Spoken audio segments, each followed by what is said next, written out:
Imagine this: thousands of men standing shoulder to shoulder in broad daylight, staring down rows of enemy soldiers just 100 yards away, calmly reloading their muskets as bullets rip through their ranks.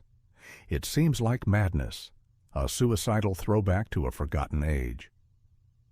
Why would soldiers in the bloodiest conflict in American history, a war shaped by railroads, telegraphs, and devastating new weapons, fight like Greek hoplites from antiquity? The answer isn't foolishness nor blind tradition. It's a chilling, razor-edged logic forged by brutal necessity. Forget what you assume. Those orderly lines weren't a death sentence. They were a horrifyingly efficient system of survival and control. This was a lethal chess match where holding fast meant victory and faltering meant slaughter.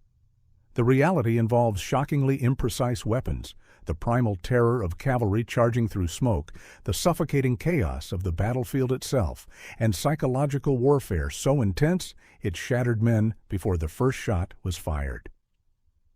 This is the grim, hidden reasoning behind the Civil War's iconic, nightmarish formations. Brace yourself. You're about to learn why soldiers walked into that storm. But before we start, don't forget to like and subscribe to support our channel.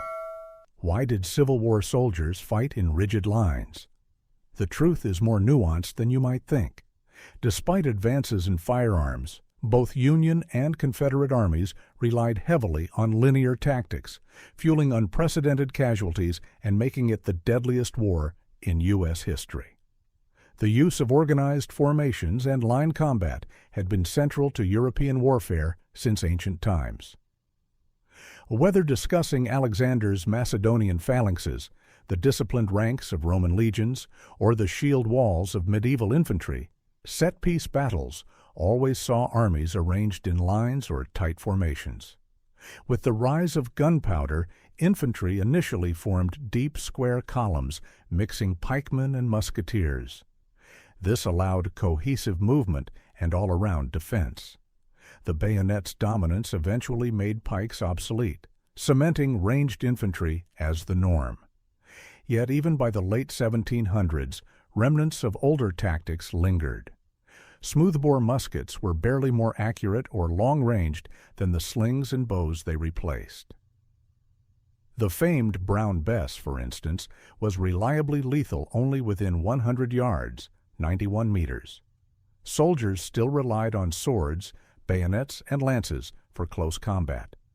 But innovations emerged, proving that thin, extended lines outperformed dense columns, maximizing the number of men who could see and shoot at the enemy. Formations shrank from 8 ranks deep to just 2 or 3. Any greater depth made it dangerous and inefficient for soldiers in the rear to fire effectively.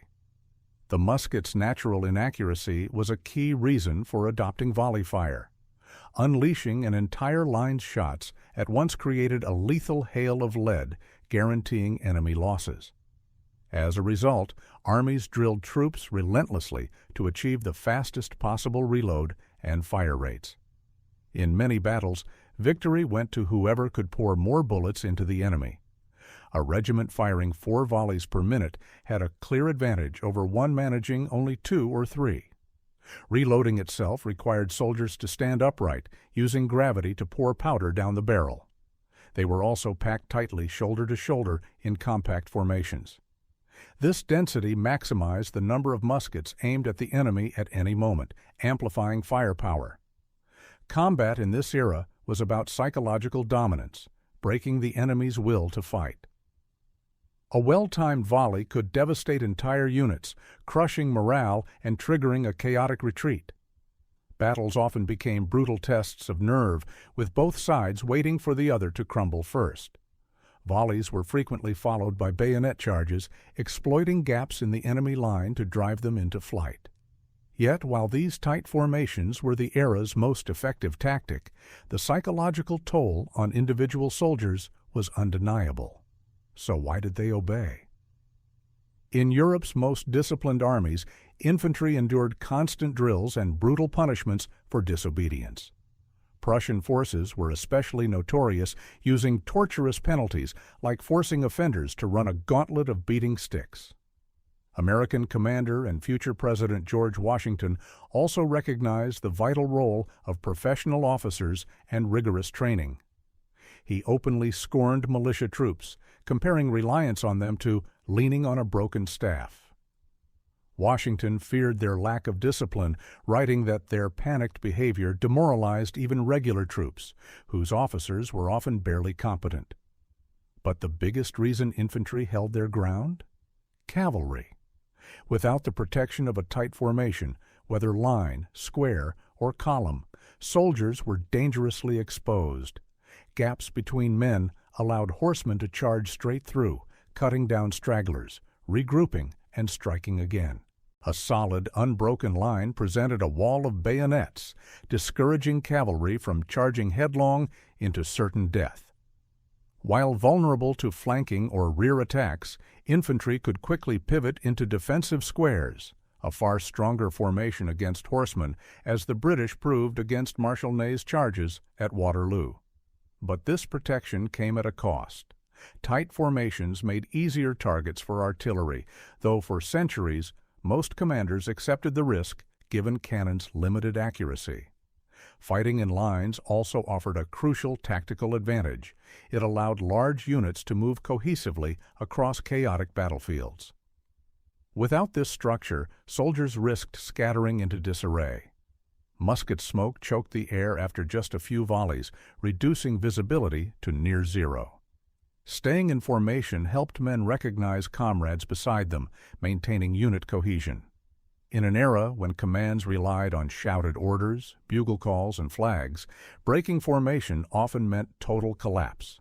If an army fractured mid-attack, coordination vanished, leaving troops unable to mount a unified defense or assault.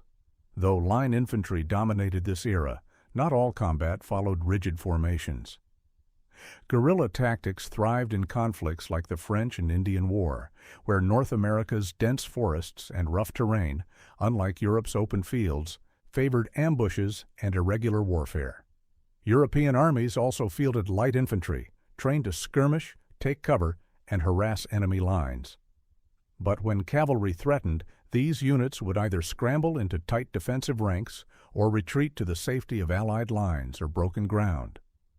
The introduction of more accurate firearms, like the Minié ball, turned line tactics into a slaughterhouse.